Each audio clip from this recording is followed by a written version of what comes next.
Hello, my name is Brandon, and I am here making a series of videos of how to operate one of my modded PS3s. This particular one is a delidded, repasted 1 terabyte hard drive HO1.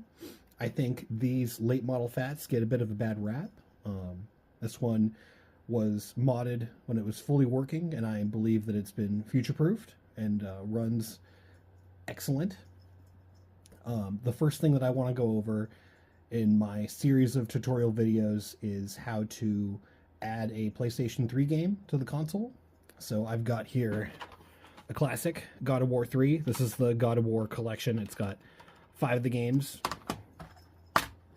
It's got 1, 2, and 3 in the 2 PSP games, I believe. That's how they're calling it 5. So I've already put the first disc on here, which is that second one. It's got 1, 2, and I think the PSP ones. Not sure exactly how it goes. Anyway, this one's got God of War 3 on it, and we're going to show you how to import this into your system. First thing you're going to do is head over to the game tab. By the way, I've got animals, so if you hear, you know, little feet or like that little bell, that's my cat wandering around. He's at that tender age where he's kind of obsessed with me. You're going to go to the game tab, and then you're going to head down to utility. I like to organize all the apps and stuff based on their function, so you'll primarily see games in utility. So we're going to open utility, and then we're going to head down to multi-man and launch that. That'll take a few moments. Yes, hello, cat. Hello. Yeah, well, no, perfect. No, I'd love it if you jumped up on the table. Perfect. Thank you for inserting yourself, little guy. All right, so you're going to browse over to the Games tab. This looks very similar to the PS3 main screen. If it looks different, you can navigate through the different themes it offers with L1 and R1. So if I hit R1, for instance, it looks different. Maybe that's confusing. I like to stick to the one that looks just like the PS3 front end. You see here, this is the God of War 1 and 2. If you look closely, it says HDD next to it, and that's how you're going to be able to distinguish things like this. Is when I pop in the disc, it'll say disc. Here we go. Inspection passed. We'll go ahead and pop it into the PS3. And generally, I like to count to 5 when I put in a PS3 disc.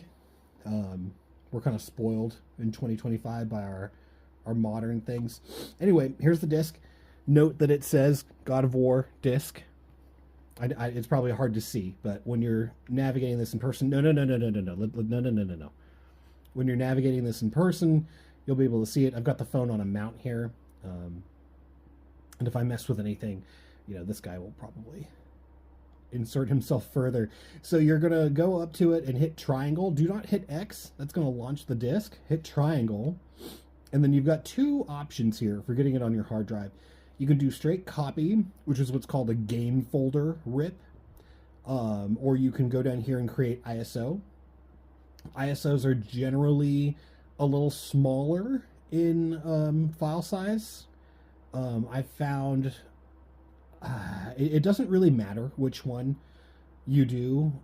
I think game folders might be a little higher compatibility, but in general, I do a copy. And also, if you want to move them to your computer, which I'll also cover in these series of tutorials, if you want to move them to your computer, RCPS3, the popular emulator, uses the game folder format. It doesn't use the ISO format. So if you ever plan on maybe backing up your discs to the computer, you know, maybe running them on the PS3 emulator sometimes for whatever reason, go with the game folder format.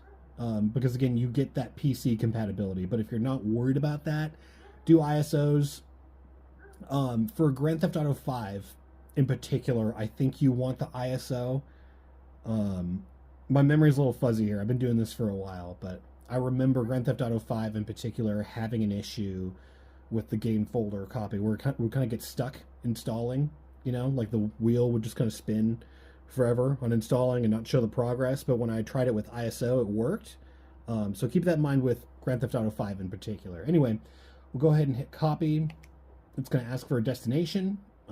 if you have a USB external plugged in, you can copy it to the USB. Otherwise, look for PS3 HDD.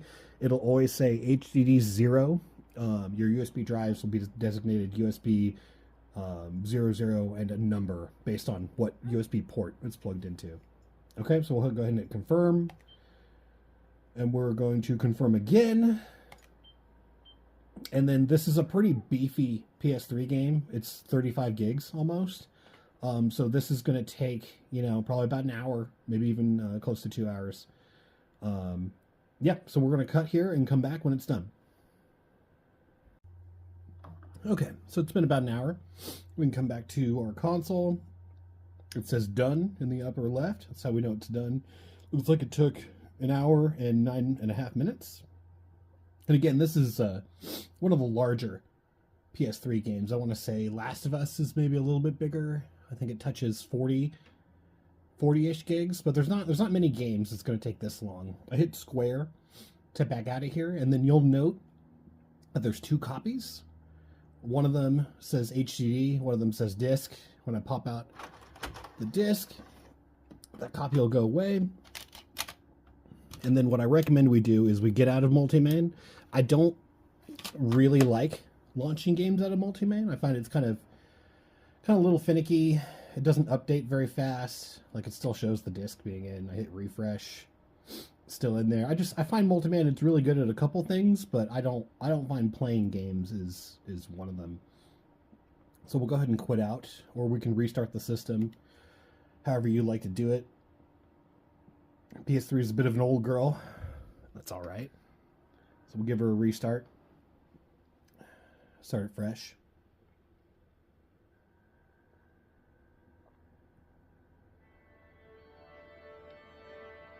Note the splash screen. That's how you know we're modded. All right, and then when I go to Webman, which is how I recommend you launch your games. I like launching them with Webman. Webman also does the temperature control, which I imagine I'll cover in a separate video. Although if you're buying from me, it should already be set up. Nothing to do there. You'll see PlayStation 3 still only shows 1 game. It should show 2.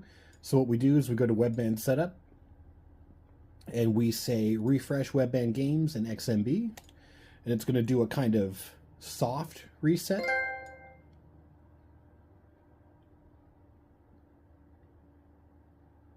And when it comes back, we'll see our games. So basically, the workflow is you copy, choose either the game folder or the ISO, whatever you feel like. Come back to the main screen here, do a refresh, and then when you come to Webman PlayStation 3 or 2 or 1, whatever you copied, you'll see both games. All right? And then typically the first time you launch, it'll hit you with an update prompt. So I recommend, at least, for setup, if you're doing this, have your computer connected to the Ethernet cable directly to your router, if that's something you can manage, just because the PS3 is it's like 10 times faster when it's just hardwired to the internet. The Wi-Fi in it it's very old, very slow. It'll get the job done, it's fine, but if you're in a hurry, which I imagine most people are in 2025, just set up a little test bench thing.